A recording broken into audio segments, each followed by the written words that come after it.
By the time I was 8 years old, dread had come about to go hand in hand with waking up in my bedroom during the night. Yet I experienced no such feeling when I suddenly and completely awoke at 4 o'clock in the morning on April 1st, 1967. The luminous face of my clock on my desk contrasted with the otherwise lightless room around it. Then it hit me. I just woke up in the dark in my room, so why don't I feel afraid? And why don't I feel afraid? Because I don't feel afraid when I should feel afraid. Something's wrong. Everything's wrong.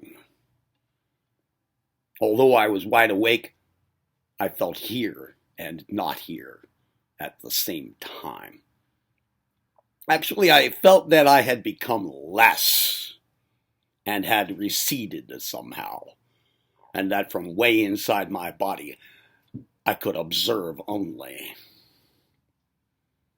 My door was closed all the way, but I always went to bed with it open. Waking up with it closed would mean some bad thing, as would waking up in the dark with my arms under the sheet and blankets. I always kept my arms on top of my blankets, so that my blankets couldn't come off without me knowing it. But now I couldn't even move my arms from under the blankets. I couldn't move anything but my eyes. No street light came in from outside, yet somehow I could make everything out in the darkest places of my room. The air felt old, stale, staticky. Not my kind of air. And why at exactly 4 o'clock in the morning and on April Fool's Day? I had no control over any of it. Not even over the fact that still I felt no fear whatsoever. Whatever was going on was much greater than me, and I participated in it, at least by raw experience. I got the notion that although something outside of me had taken over my bedroom with me in it, I played an integral role in manifesting a monstrous terminus. My role seemed to have something to do with me moving my eyes in a circle around the room and mentally naming every object in succession, including Teddy here, gradually building up speed with each round. I think I might have helped to wind tight some causal spring in an unmistakable, evolving presence of antiquity, hostility, and electrical energy. I felt more of a lessening of self and of receding further into the background. How can I describe all of this? I couldn't even comprehend it while it was happening. The clock. It might have also had something to do with the clock, or with time. I kept naming the objects in my room, going faster and faster. I checked the clock every time. The closer it got to 6 o'clock in the morning, the more the musty electric charge filled the air. Something would happen at exactly 6 o'clock a.m. I just knew it. But I had no clue what. I watched for it. On the clock. 15 seconds till 6 a.m. 10 seconds. 5, 4, 3, 2, 1. Several things happened simultaneously.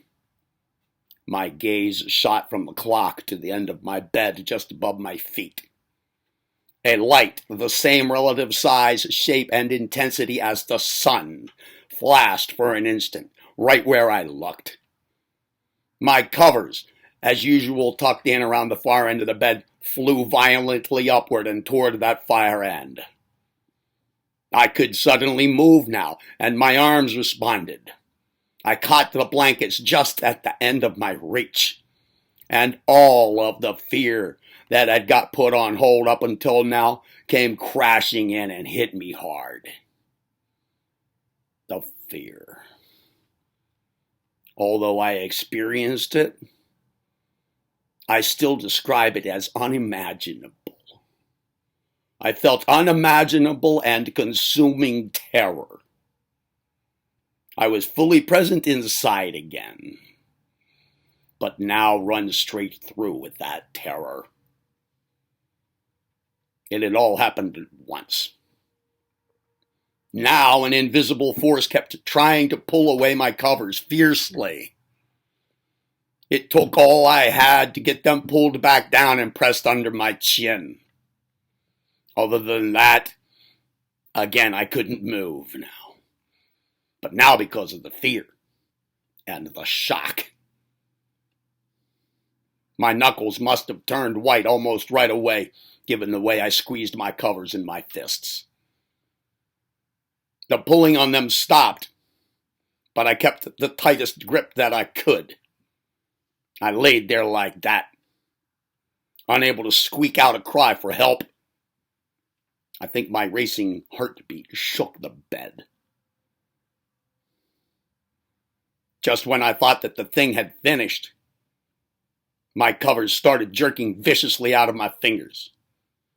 Fortunately, I still held them with my best grip, which by now had weakened. But then so had the pulling on the blankets by an equal measure. So I just barely managed to maintain my hold on them. I looked at the clock. It was 6:15 a.m. The pulling subsided again. Then exactly 15 minutes later, it suddenly started up again. Like the other time, both my grip and the pulling had weakened by equal measures. And again, I barely managed to keep a hold of my covers. It happened like that for another 4 or 5 times, each time 15 minutes after the one before it, until the first bit of dawn light shone into the room. Each time both it and I grew weaker, until the last time the pulling was only faint, and it took my last bit of strength to not let my covers slip out of my hands. And then it was over. For now. Just for now. I didn't move until my mother came by my room and opened the door. Why was your door closed? Did you close it? That's what she asked me. Mom, I'm so scared. I tried to tell her what happened, but I fumbled through it. And she told me it must have been a bad dream, and that I needed to get up and strip the bed so she could do the laundry. Well, for the next year, I hated my bedroom, and I dreaded it at night.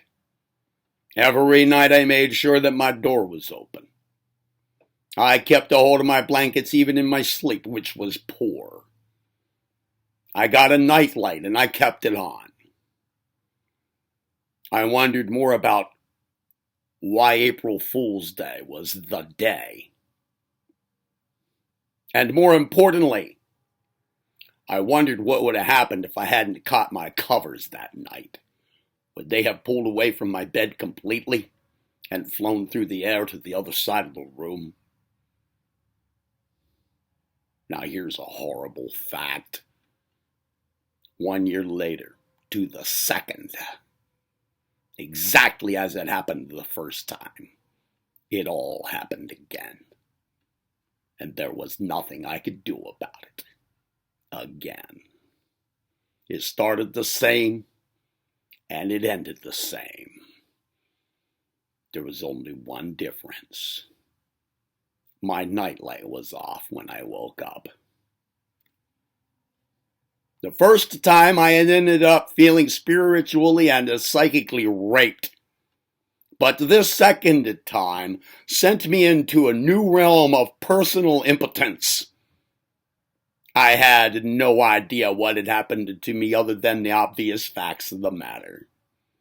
They left me wondering who or what I am, and why me, and why me twice, and how does it work?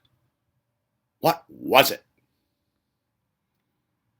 I took up investigation into such affairs. Now, I was just a kid. And back then, there was no internet or anything. And I lived near a town that had only one or two little bookstores.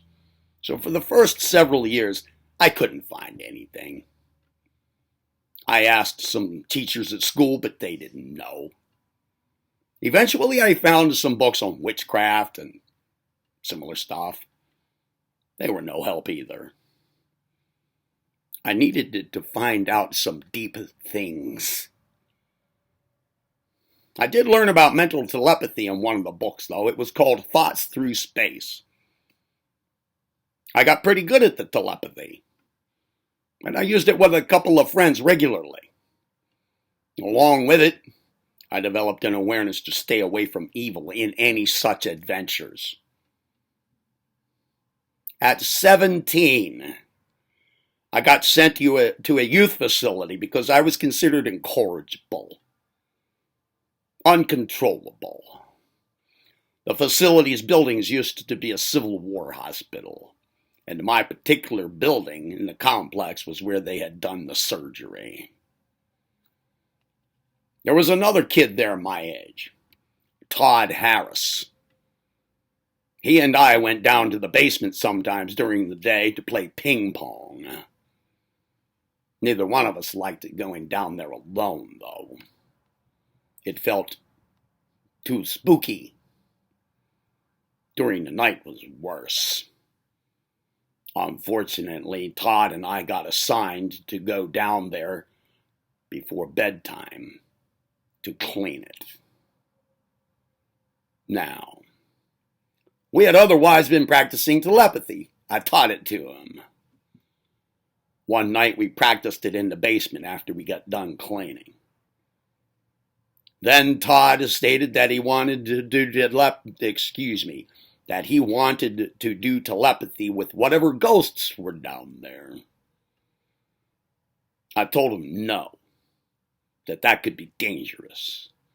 But he went ahead while I stood by. It seemed to go without incident, and he gave a brief report about what he'd found out. Then Todd went too far. Now he wanted to do telepathy with the devil, as he put it. I told him definitely no, and that is dangerous. He sat on the floor and he did it anyway. I was scared from the start, but I decided to stay there with him as a sort of a caregiver. He closed his eyes for a while. I sat in front of him. Then his eyes shot open and stared at me coldly, and then fearfully, and then coldly again. He got to choking and gritting his teeth. I pulled open his jaws and I held down his tongue. I feared that he'd bite off my fingers, but he didn't. Eventually, he came out of it enough to get upstairs with my help. We sat on a couch away from other people. As he further recovered, he told me about something that had happened to him in his bedroom when he was 8 years old, early on April Fool's Day before the sun came up. There is no good way to describe how I felt as his narrative unfurled. The same thing that had happened to me in 1967 happened to him at the same time. but there were several differences. Unlike me both times, he missed catching his covers as they flew up, and it happened to him only that one time. Also, his brother slept beside him the whole while. Another thing, Todd said that right after his covers flew off, he saw an entirely black male figure standing beside his bed, silently looking down at him and laughing. And then it faded away. What happened to your blankets after they tore off your bed? I needed to know. Well, he answered me. They flew across the room and they stuck to the opposite wall. And then they slithered down to the floor when the sun came up. Todd went on to a juvenile prison. He tried to escape from it, and the guards shot him and killed him. I got out and I continued with my life. I still don't know what really happened. But it has always seemed to me that I'd got caught up in some ancient battle between good and evil, and that it manifested in my bedroom to terrify me and to test me. Maybe poor Todd failed the test.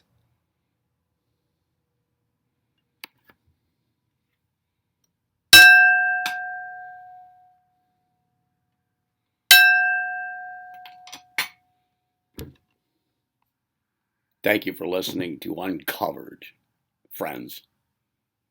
I hope that you enjoyed the story and that you felt the horrors, the terrors that it faithfully reports. I would really appreciate it if you give the story a big thumb up below the video. And I welcome your comments further down. I just ask that when writing your comments, you keep an open mind and respect others. If you like this channel, feel free to support it by subscribing to it, and please always check back for weekly uploads. Lastly now,